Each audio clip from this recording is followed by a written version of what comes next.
ఈ పాడ్కాస్ట్ నచ్చితే లైక్ చేయండి, షేర్ చేయండి, సబ్స్క్రైబ్ చేయండి. ఫాలో అవ్వండి. తెనాలి రామలింగడి భార్య పేరేంటి రేహాన్స్? శారద. ఎస్, తెనాలి రామలింగడి భార్య పేరు శారద. తెనాలి రామలింగడి ఇంటికి రాగానే రండి రండి, మీకోసమే ఎదురు చూస్తున్నాను, మీకు విషయం చెప్పాలి అని ఆతృతగా చెబుతుంది ఆయన భార్య శారద.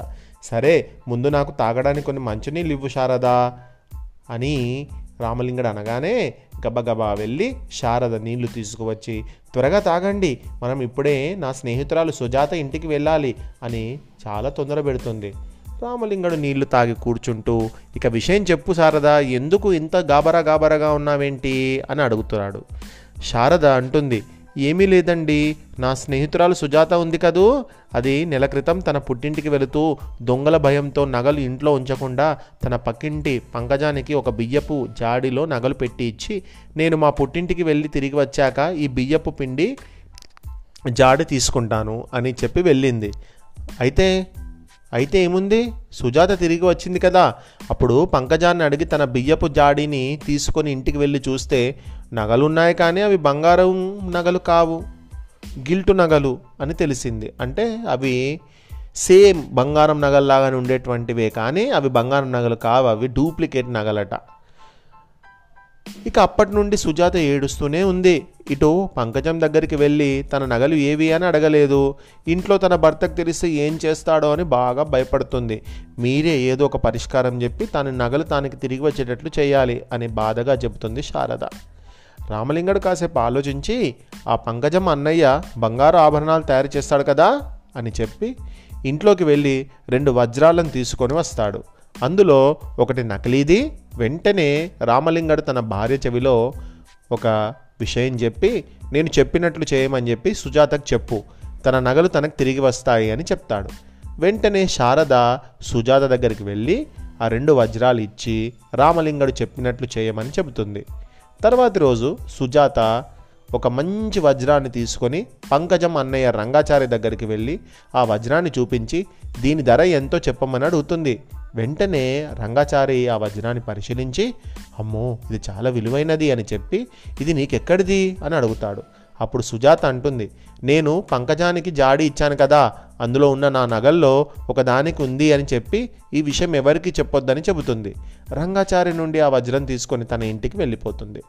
వెంటనే రంగాచారి పరిగెత్తుకుంటూ పంకజం ఇంటికి వెళ్ళి, కొంప మునిగింది, మనం ఆ సుజాత జాడిలో పెట్టిన గిల్టు నగల్లో ఒక మేలిమి వజ్రం ఉంది, దాని వెలతో అంతకు 10 రెట్లు నగలు చేయించుకోవచ్చు అని చెబుతాడు.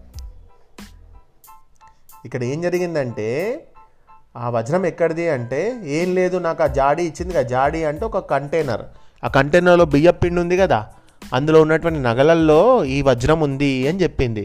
కానీ వీళ్ళే మార్చిండ్రు కదా ఆ వజ్రాన్ని, మన నగలలో వజ్రం ఉందట, అయ్యో అదేంటి, మనము ఆమె దగ్గర ఉన్నటువంటి బంగారు నగలు తీసుకొని మనం ఇచ్చిన నగలే ఇంకా బాగా కాస్ట్లీ ఉంటాయి, అయ్యో ఎట్లా అని బాగా టెన్షన్ పడుతున్నారు ఇంకా వాళ్ళు. వెంటనే పంకజం సుజాత దగ్గరికి వెళ్ళి తన బంగారు నగలని సుజాతకి ఇచ్చి, నన్ను క్షమించు సుజాత, నేను నీ నగలకు బదులు నా నగలను నీకు ఇచ్చాను పొరపాటున, నువ్వు జాడి ఇచ్చి వెళ్ళాక మా పిల్లవాడు ఆడుకుంటూ జాడిలో నుండి బియ్యం పారబోశాడు, అప్పుడు నీ నగలు అందులో చూసిన నేను వాటిని జాగ్రత్త చేశాను, ఇగో నీ నగలు చాలా బాగుండేసరికి మా అన్నయ్యకి చెప్పి అలాంటివే చేయించుకున్నాను, పొరపాటున నీ నగలకు బదులు నేను చేయించుకున్న నగలని ఆ జాడిలో పెట్టాను అని అబద్ధం చెప్పింది. ఇదిగో నీ నగలు తీసుకువచ్చాను, నా నగలు నాకు ఇస్తే నేను ఇంటికి వెళ్తాను, అన్నట్టు మరిచాను, ఒక నగలో ఒక వజ్రాన్ని కూడా పెట్టించుకున్నాను అని చెప్పి సుజాతకి తన నగలు ఇస్తుంది. ఇక విషయం మొత్తం అర్థమైపోయింది సుజాతకి. వెంటనే సుజాత లోపలికి వెళ్ళి గిల్టు నగలు తీసుకొని అందులో ఒక నగకి మేలిమి వజ్రాన్ని తీసేసి నకిలీ వజ్రాన్ని పెట్టి పంకజానికి ఇస్తుంది. ఆ నగలు తీసుకున్న పంకజం సంతోషంగా ఇంటికి వెళ్ళి ఆ వజ్రం నకిలీ అని తెలిసాక లబోదిబోం అంటుంది. సుజాత పిండి వంటలు చేసి రామలింగడి ఇంటికి వెళ్ళి వారికి ఆ మేలిమి వజ్రంతో పాటు, అంటే మంచి వజ్రంతో పాటు పిండి వంటలు కూడా ఇచ్చి వారికి కృతజ్ఞతలు చెప్పి వెళ్ళిపోతుంది.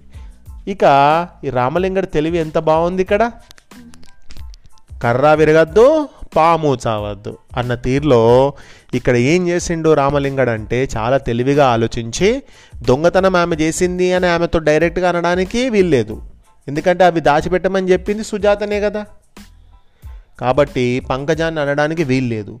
మరి పంకజం దగ్గర ఉన్నటువంటి అసలైన నగలు తీసుకురావాలంటే ఏం చేయాలి అంటే వాళ్ళను మోసం చెయ్యాలి అని ఆ ఐడియా చెప్పిండు. ఇలాంటి మంచి మంచి ఆలోచనలు రామలింగడికే సాధ్యం.